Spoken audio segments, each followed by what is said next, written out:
कृष्ण हरे हरे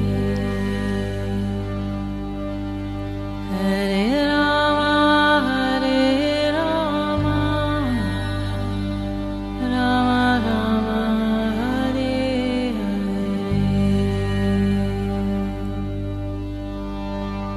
नमस्कार, रेडियो मानव रचना 107.8 FM पर मैं हूं सरिता आपके साथ। तो शुरू हो चुका है प्रोग्राम आत्मदर्शन। जी हाँ, प्रोग्राम है जिसमें हम जानते हैं बहुत कुछ श्री कृष्ण के विषय में, उनकी लीलाओं के विषय में। और आज के इस प्रोग्राम में हम जिस विषय पर चर्चा कर रहे हैं वो है श्रीमद् भागवतम के उपाख्यान। बहुत कुछ हम जान चुके हैं और हमेशा की तरह अपना ज्ञान हमारे साथ बांटने के लिए स्टूडियो में मौजूद हैं रागलेखा दासी जी, चरण आश्रित योगाचार्य श्री श्रीमद् भक्ति वेदांत नारायण गोस्वामी जी की शिष्या।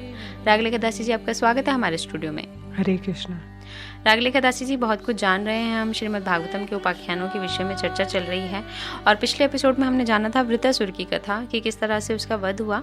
लेकिन इस एपिसोड में हम आपसे जानना चाहेंगे वृत्रासुर का पूर्व जन्म क्या था, पिछले जन्म में वो क्या थे, इन सब के बारे में आज आप हमें बताएं। जी, तो राजा परीक्षित सुखदेव गोस्वामी जी से पूछ रहे हैं कि वृत्रासुर तो बड़ा रजोगुणी तमोगुणी था, तो उसकी भगवान नारायण के चरणों में कैसे इतनी भक्ति हो गई। अच्छा। और ये तो इस जगत में प्राणी तो पृथ्वी के धूल कणों के समान असंख्य हैं, उनमें से मनुष्य ही कुछ श्रेष्ठ है जीव जो कि अपने कल्याण की चेष्टा करते हैं। और तो ऐसे ये कैसे हो गया वृत्रासुर में इतना वो। तो सुखदेव जी कह रहे हैं कि देखो, आप सावधानी से सुनिए परीक्षित महाराज, मैंने ये इतिहास अपने पिताजी व्यास जी, देवऋषि नारद और महर्षि देवल के मुख से सुना है। प्राचीन काल की बात है कि शूरसेन देश में महाराज चित्रकेतु राज्य करते थे। उनकी 1 करोड़ रानियां थी, किंतु कोई भी संतान उत्पन्न करने में समर्थ नहीं थी और उनकी कोई संतान ना हुई।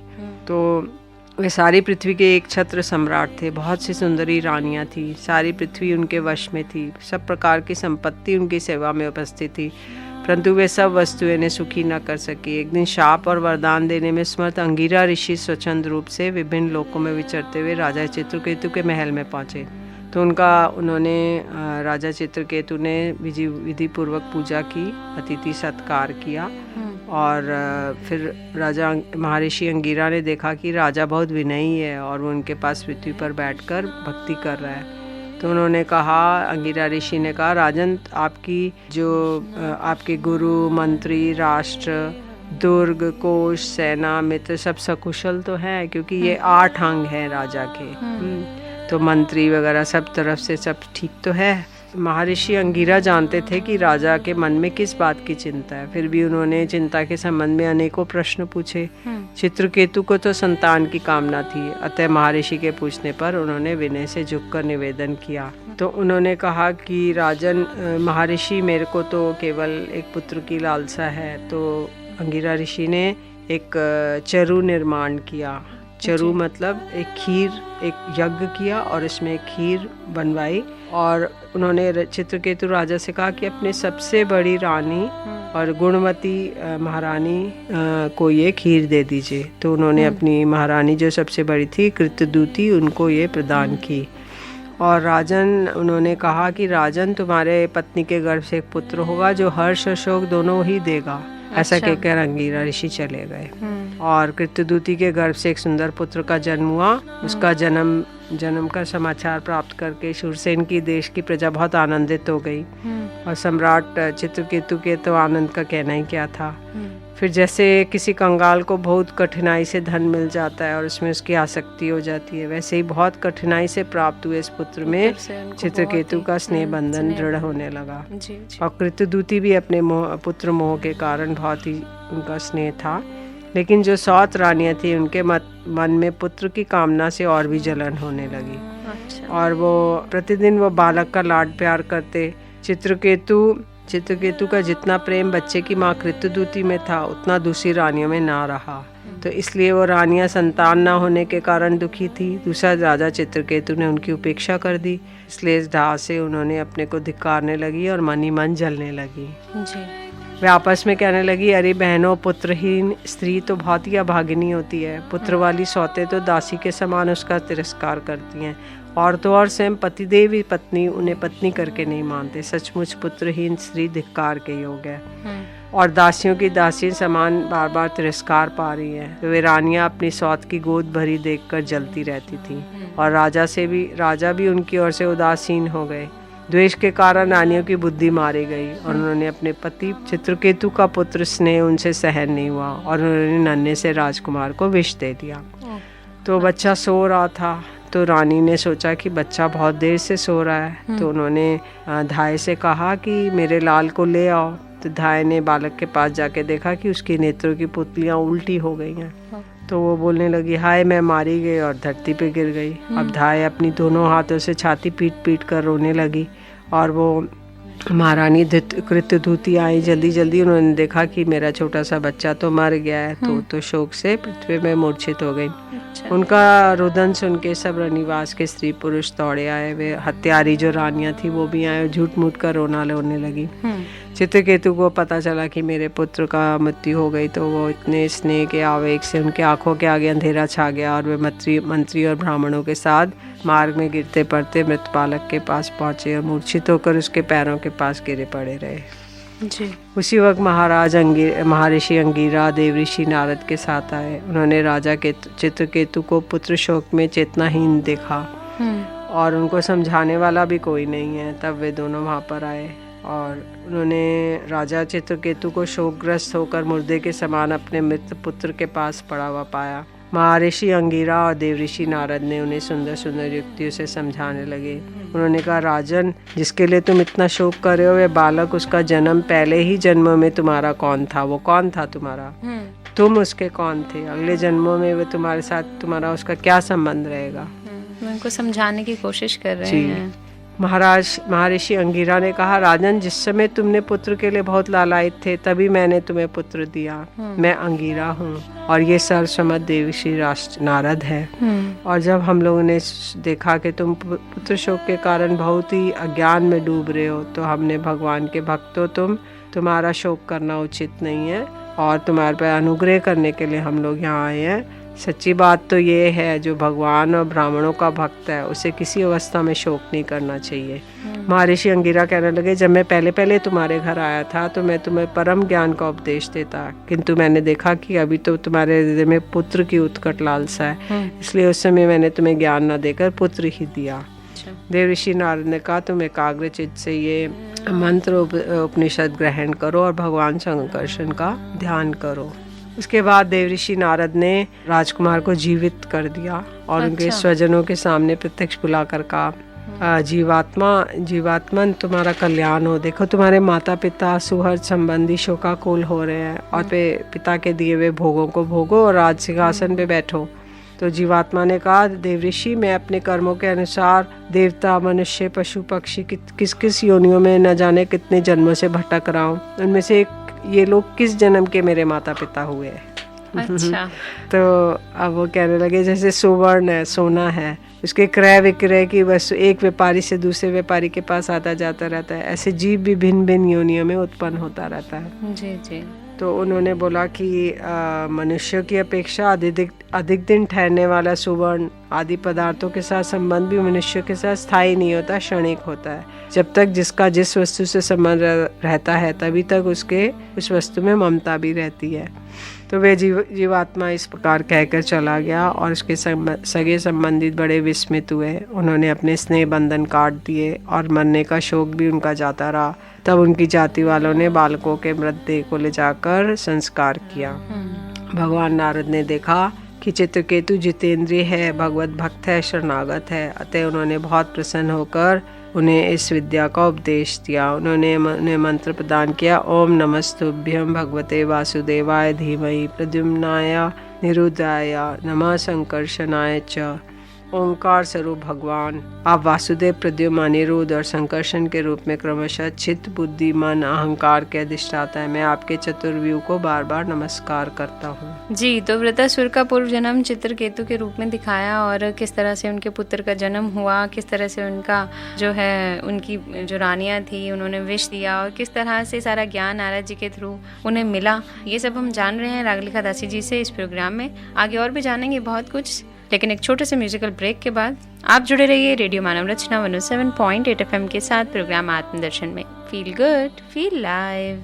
कृष्ण गोविंद गोविंद गोपाला, कृष्ण गोविंद गोविंद गोपाला, भज राधे गोविंद भज राधे गोविंद, राधे गोविंद भज राधे गोविंद, राधे गोविंद भज राधे गोविंद, राधे गोविंद भज राधे गोविंद, राधे राधे राधे राधे राधे गोविंद, राधे राधे राधे राधे राधे गोविंद, राधे राधे राधे राधे राधे गोविंद, राधे राधे राधे राधे राधे गोविंद, भज राधे गोविंद भज राधे गोविंद, राधे गोविंद भज राधे गोविंद,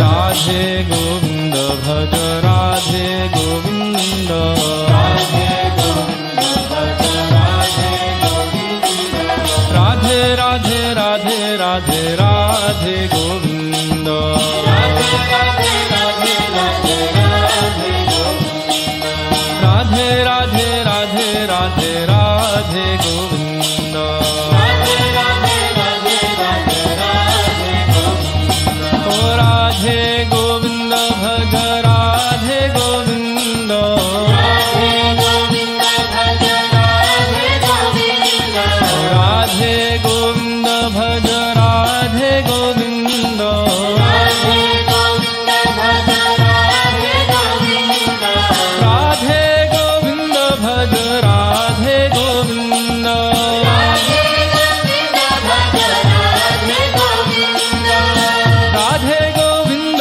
भज राधे गोविंद, राधे गोविंद भज राधे गोविंद, राधे राधे राधे राधे राधे गोविंद, राधे राधे राधे राधे राधे गोविंद, राधे राधे राधे राधे राधे गोविंद, राधे राधे राधे राधे राधे गोविंद, बोलो हरे कृष्ण कृष्ण कृष्ण हरे हरे, हरे कृष्ण कृष्ण कृष्ण हरे हरे, हरे राम राम राम हरे हरे, हरे राम राम राम हरे हरे, हरे कृष्ण कृष्ण कृष्ण हरे हरे, हरे कृष्ण कृष्ण कृष्ण हरे हरे, हरे राम राम राम हरे हरे, हरे Ram Ram Hare Hare,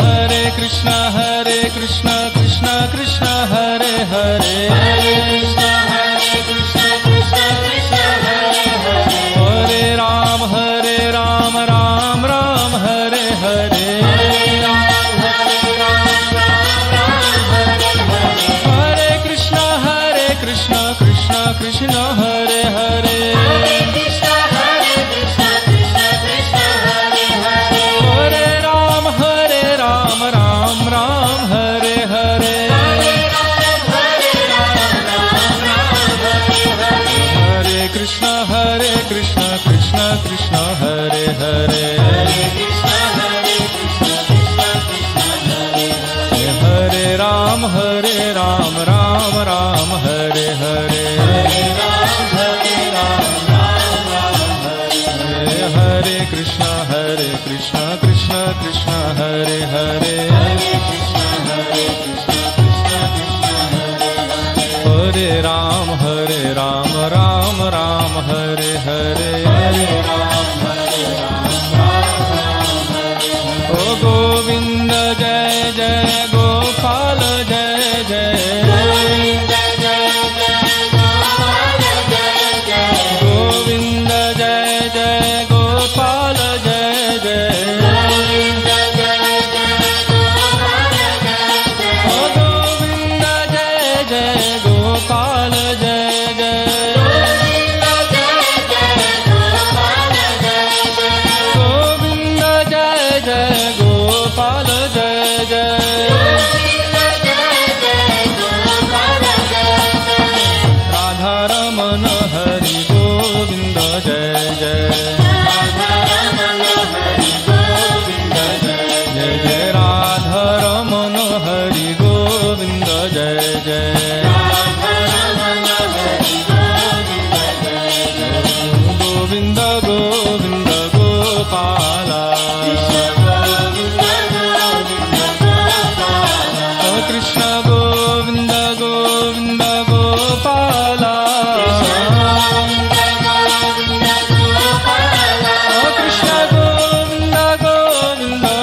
Gopala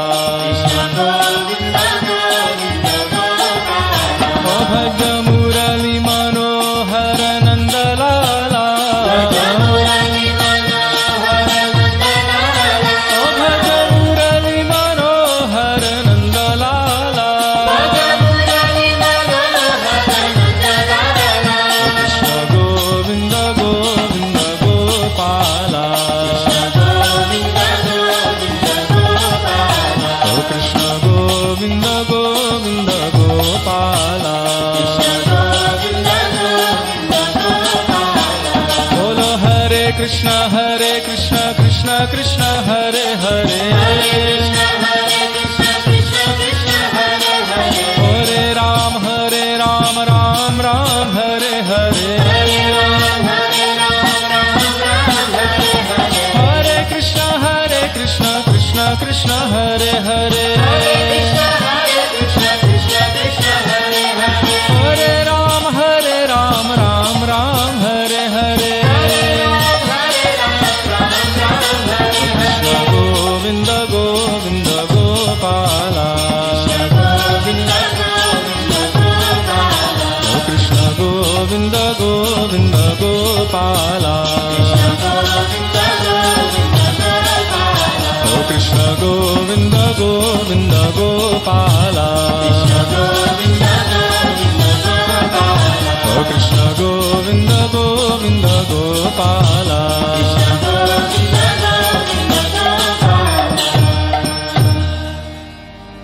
Hare Krishna,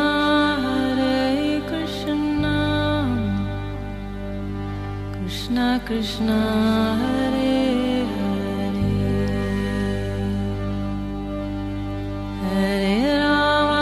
Hare Rama, Rama Rama, Hare Hare.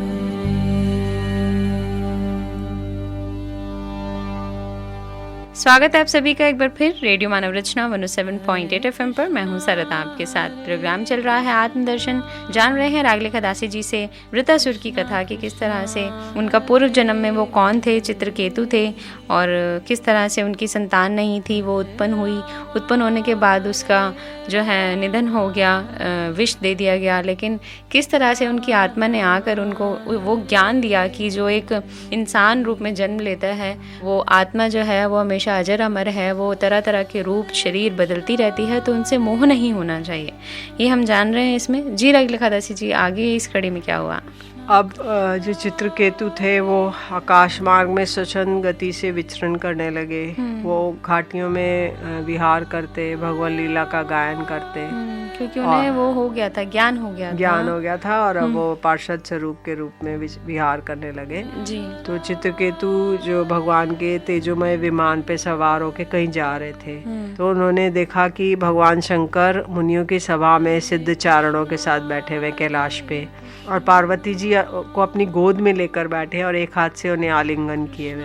ये देखकर चित्रकेतु विमान से उतरे और उन्हें पार्वती जी को सुना कर जोर जोर से हंसने लगे और कहने लगे, अरे ये जगत के धर्म शिक्षक और गुरुदेव हैं, ये समस्त प्राणियों में श्रेष्ठ हैं। उनकी ये दशा है कि भरी सभा में अपनी पत्नी को शरीर से चिपका कर बैठे हुए हैं। जटाधारी बहुत बड़े तपस्वियों और ब्रह्मवादियों के सभापति होकर भी साधारण पुरुषों के समान निर्लज्जता से गोद में स्त्री को लेकर बैठे हैं। तो प्राय साधारण पुरुष भी एकांत में स्त्रियों के साथ उठते बैठते हैं, लेकिन ये तो बड़े व्रतधारी होकर भी बड़ी सभा में लिए बैठे हैं। तो इस प्रकार भगवान शंकर की बुद्धि अगाध है। चित्रकेतु के कटाक्ष सुनकर वे हंसने लगे, कुछ बोले नहीं, और उनके अनुयायी सदस्य भी चुप रहे।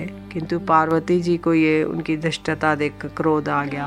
तो उन्होंने बोला कि हम जैसे दुष्ट और निर्लजों का दंड देने के बल और शासन और तिरस्कार करने वाला है प्रभु संसार में यही है क्या? नया उपदेशक आ गया है। तो उन्होंने बोला कि मनु आदि बड़े बड़े महापुरुष भी धर्म का रहस्य नहीं जानते, और ये जो ढीठ है सर्वथा दंड का पात्र है, और इसे अपने भड़प्पन का बहुत घमंड है। तो इसलिए हे दुर्मते, तुम पाप में असुर योनि को प्राप्त हो जाओ। तो उन्होंने चित्रकेतु जी को श्राप दे दिया, पार्वती जी ने। जी। तो अब पार्वती जी ने इस प्रकार चित्रकेतु को श्राप दिया, तो विमान से उतरे और उन्होंने झुककर प्रणाम किया और उनको प्रसन्न करने लगे।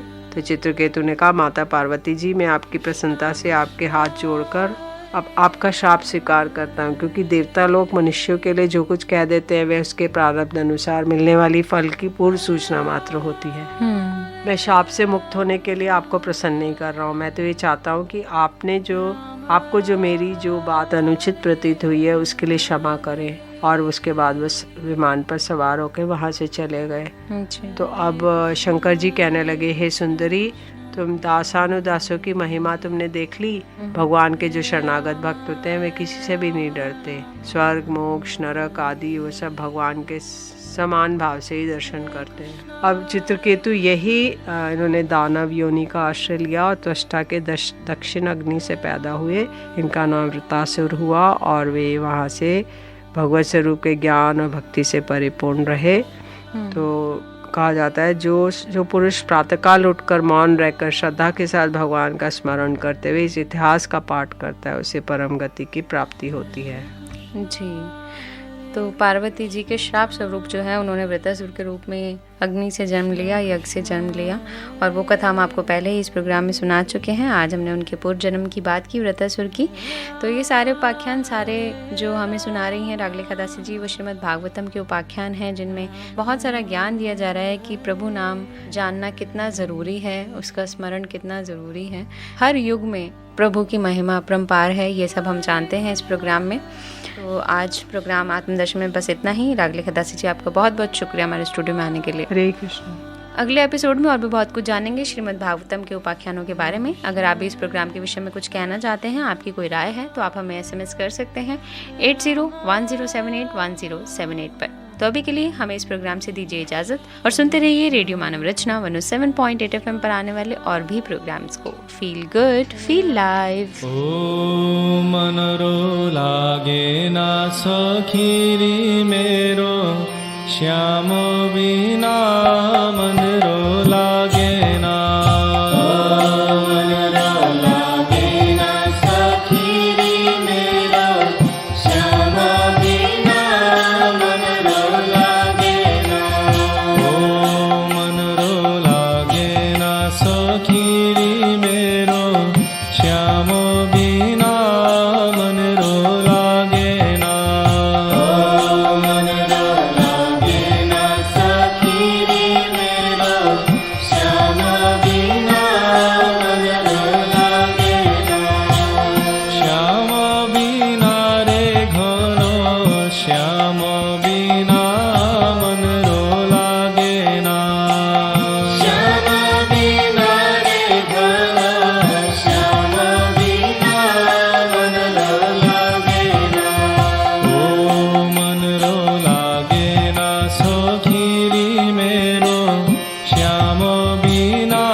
सुनी श्याम बिना मन रो लागे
सब तरफ रहे हैं। बाल बाल सब तरफ रहे हैं। बाल बाल सब तरफ रहे हैं। बाल बाल सब तरफ रहे हैं। तृण नाही तोरे गावे श्याम बिना मन रो लागे ना। तृण नाही तोरे गावे श्याम बिना मन रो लागे ना। ओ मन रो लागे ना सखीरी मेरो श्याम बिना मन रो लागे ना। मन रो लागे ना सखीरी मेरो श्याम बिना मन रो लागे ना। पनिया भरन जब जाओ जमुना पे। पनिया भरन जब जाओ जमुना पे। पनिया भरन जब जाओ जमुना पे। पनिया भरन जब जाओ जमुना पे। अनघात सुनो लागे श्याम